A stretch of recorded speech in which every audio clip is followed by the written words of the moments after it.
Hey everybody, Mike Toy with Bonsai Boise. So it's been a long winter and it's now time for the semi-annual migration of all the tropical trees. Gonna move them all outside. But you can't just directly put them out in the sun or else the leaves will burn up and fall off, and sometimes the tree will even die. So you have to transition them. As you can see, I have a lot, so I have to do it a certain way. And this is how I do it.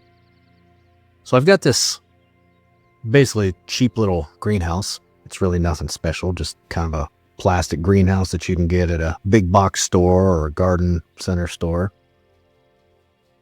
And I just put it outside in the yard, and I first put all of the tropical trees in here for a couple of weeks and let them acclimate to the bright, hotter conditions. But it's quite a chore. Right now, my grow tent is upstairs in the bonus room. I got this little tray, which barely fits if you tilt it just right through a doorway.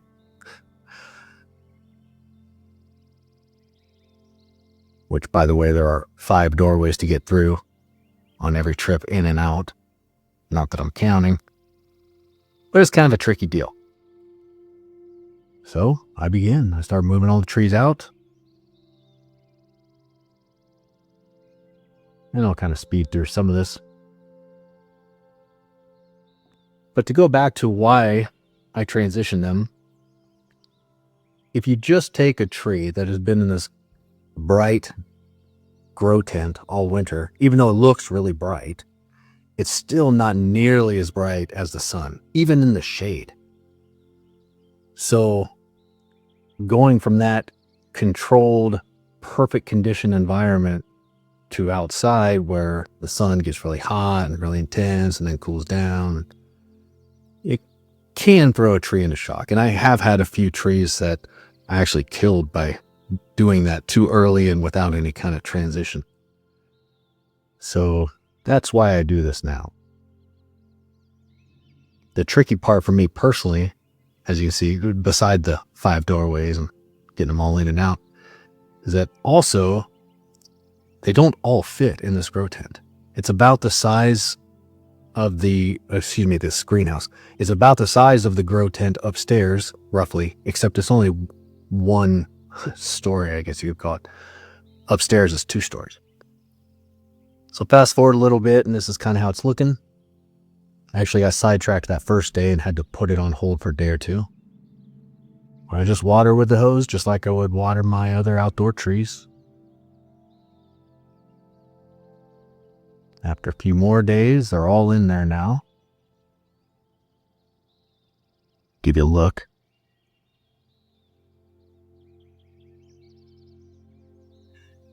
After they've been out here for a week or two, I start opening up that flap on there and letting some direct sunlight get to it just to help with the transition. Usually after about a week and a half. And then after about another week, I'll open the flap and I'll just leave the flap open all day and all night to help even more. And also, check this out. Total side note. A bird decided to make a nest in one of the bonsai pots here in one of the willow trees, and it laid some eggs. It's a mourning dove. Kind of cool. I've never had that happen before. Here's a look at some trees that did not fit in that greenhouse. So I put these on my back patio, which faces east. So it gets a lot of bright sunlight in the morning and then shade the rest of the day.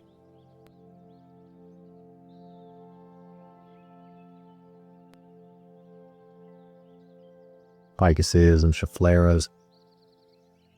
Make a mental note of this pomegranate here in a second, though. This right here. This was right before I trimmed it, which I'll cover in a different video, but look how bright green those leaves are.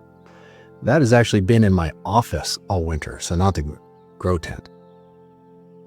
So this will be a good example of what can happen. I'm going to show you what happened here because I put it out in the direct sun too quickly. So just make mental note of those bright green leaves. Anyways, here's a quick look at some of the others. Some were just kind of big and bulky like that. That would have taken up the room of like 5 or 6 or 7 other trees. So it's just as safe to put them on the patio. You could do that too. It's a covered patio, so in the event there's a frost or something, they're safe. There's my bush to bonsai 2. It's the second one I did. That's the one I call bunchies. The story on that is I let it grow for 2 years unchecked. Did a video on that a few months ago. Kind of a fun experiment. Took a lot of discipline not to touch it for 2 years. And that is a eucalyptus tree. I got that for $9 at a nursery. Not really sure what to do with it yet. It's kind of big and tall and lanky. Probably just be like an office tree. So that's a look at some of the patio trees. And now that I got them all moved, I can officially turn off the grow tent for the season. Bittersweet, mostly sweet. So fast forward about 3 weeks now that these trees have been out here, it is time to move them out of the greenhouse and onto the benches.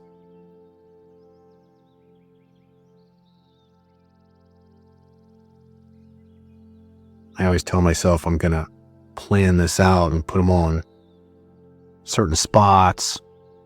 It just never goes that way. There's too many and I'm moving them around, so I start by just taking them out, putting them on the benches, getting them out there. You can see my sprinkler system there. I'll give you a better look at that here in a minute and how that works. Here's a small pomegranate, just a cutting I've had for a while. See those bright green leaves versus those dark, kind of burnt looking leaves? So the dark burnt looking leaves were the ones that were exposed to too much sun for whatever reason in the greenhouse. So that's kind of a look at what can happen. And here's a couple that somehow missed getting in the the greenhouse at all. They were just left out, kind of behind another bigger outdoor tree. So you can see they got burnt up pretty good. I'm not sure if that one's going to make it. That one's burnt up good. I think this one will make it. That's a 2 little leaf ficus, some little cuttings. Now, back to the bird. Check this out. Been a couple of weeks now. It hatched. Just a sleepy little guy. I've never had a bird lay a nest in one of my trees pots before. Kind of cool.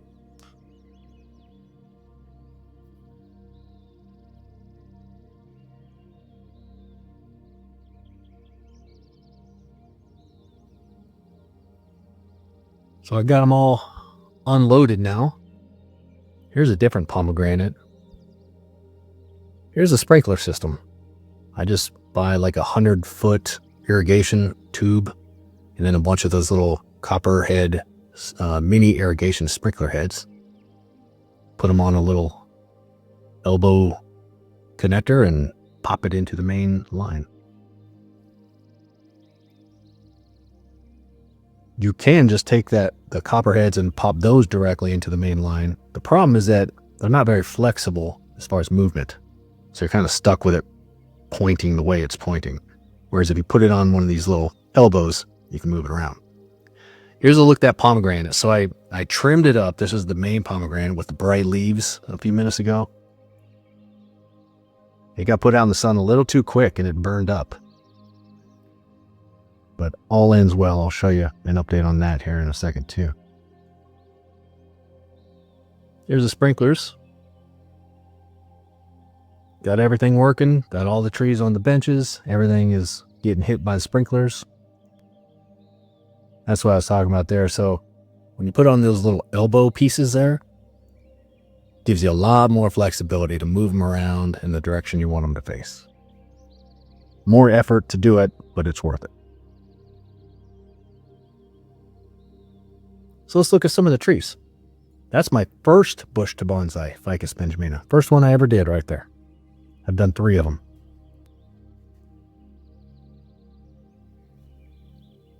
It's a lemon cypress. It's a whole bunch of ficuses on this bench. That's a little willow leaf ficus. I don't think I've done a video on it yet. I call it Stumpy.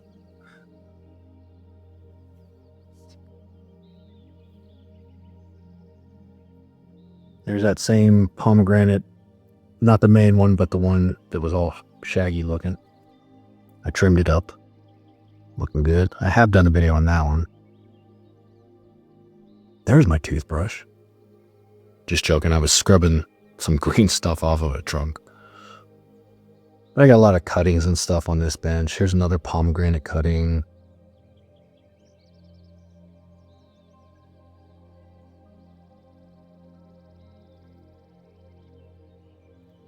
Whole bunch of Ficus benjamina fusion projects, trying different techniques for fusing.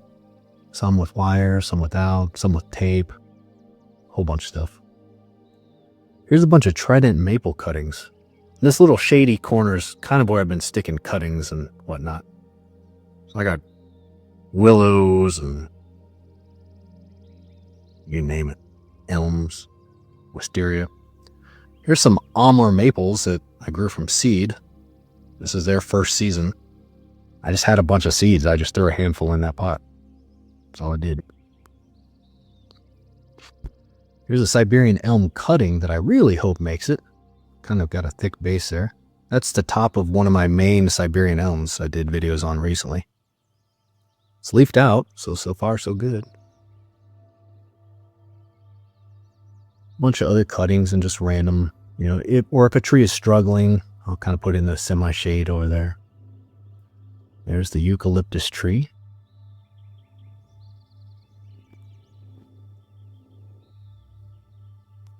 Interesting tree. It smells really good if you just kind of rub your finger on it, or if you cut a leaf and smell it. It smells like a lemon. There's my third bush to bonsai Ficus benjamina. I'm going to be repotting that this year, so you're on the lookout for a video on that. That's going to be a fun one. That's a big one.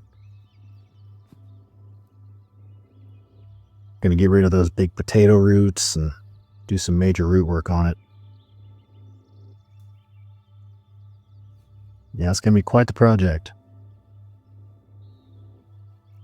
Got that on Marketplace a couple years ago for $100.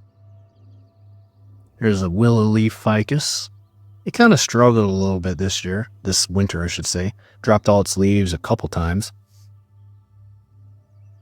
That's a Ficus weandi. Ficus benjamina weandi. Did a video on that a few months ago.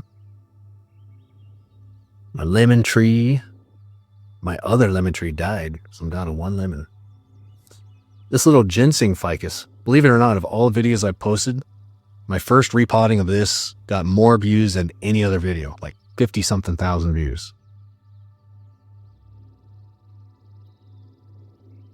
But it's still alive and kicking. There's my tiger bark ficus, the one I call Benny. He's got this big sacrificial branch that is starting to work. I'm starting to see the benefits of it. From certain angles, at least. Some angles you can see that the base of the trunk is thicker. Some angles you can't. That angle you kind of can't tell. Maybe a little. Another tiger bark ficus. I call this one June. Structure has always been the issue for June. Been working on that. Had some reverse taper for a while. Just working on that structure. Here's another willow leaf ficus. This is a kind of a clump style. Been working on it here and there.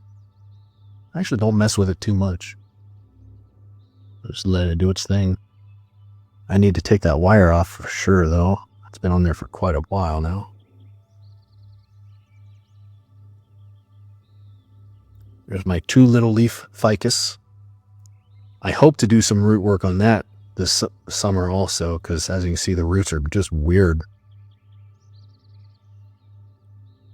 It had some problems a couple years ago, so didn't want to mess with it too much.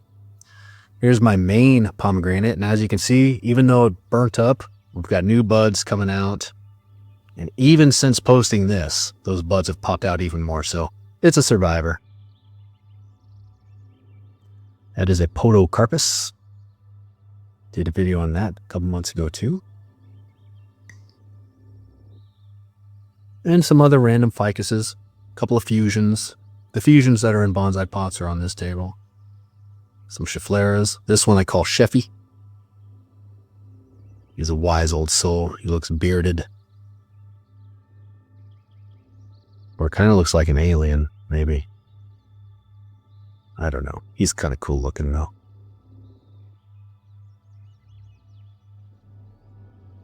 Then over here,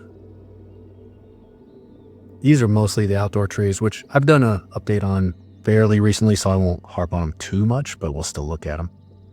There's Bunchies. He's got his long dreadlock branches. That's a sacrificial branch on the trunk there, which is why it's long and weird and leggy looking. I'm just letting it go. But some of those branches I still need to trim, like that one. Just haven't got to it yet.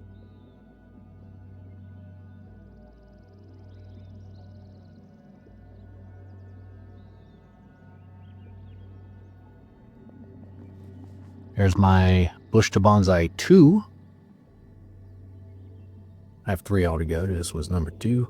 There's an example of what can happen. So that leaf kind of got too exposed and burnt up. That one definitely did. It just fell off of my hand. So those new bright green leaves that you want to see. It's got a couple other ficuses, a lot of willows on this table. Junipers, honeysuckle, crabapple, dwarf Alberta spruce, my juniper, my other juniper, my willow fusion, mega fusion, or mega willow. This is an apple tree that I dug up from somebody's yard. We call it urban yamadori. I think it's like 3 types of apple tree in one. The tags are still on it.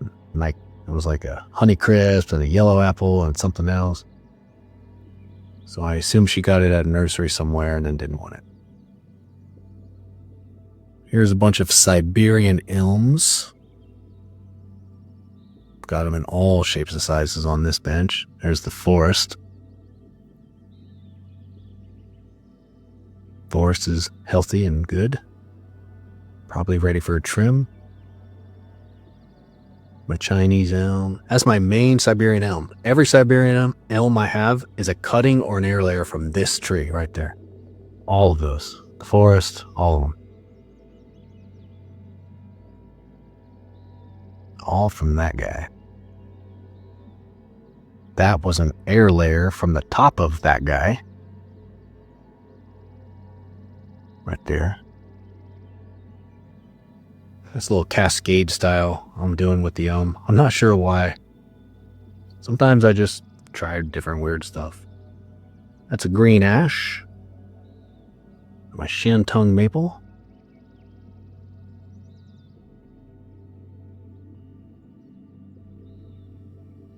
And then I've got a silver maple and the trident maple forest, which I'm going to do a video on very soon. That's my S-shaped silver maple. And then a bunch of other kind of random looking ones. Cherry. These are Amur maples. This one got a little burned up. I did a real heavy prune on it recently, and those interior leaves were not used to so much sun, and so they burnt up. This is my other Amur maple, which I didn't do as severe of a prune on, so it didn't take it quite as hard. That is a honey locust. Blueberry bush. And before I forget, this is my biggest Siberian elm. I bought this off Marketplace a 1.5 or 2 years ago. Doing an air layer right in the middle there. No video on it yet. I think I did an intro short on it, but I haven't done like a full-on video yet. It's coming soon. But that's a look at my trees, and that's a look at my transition and how I transition them to full sun. There's lots of ways to do it. That's the way I do it. So everything's looking good and healthy, geared up and ready for the season. Thanks for watching. Have a good rest of your day.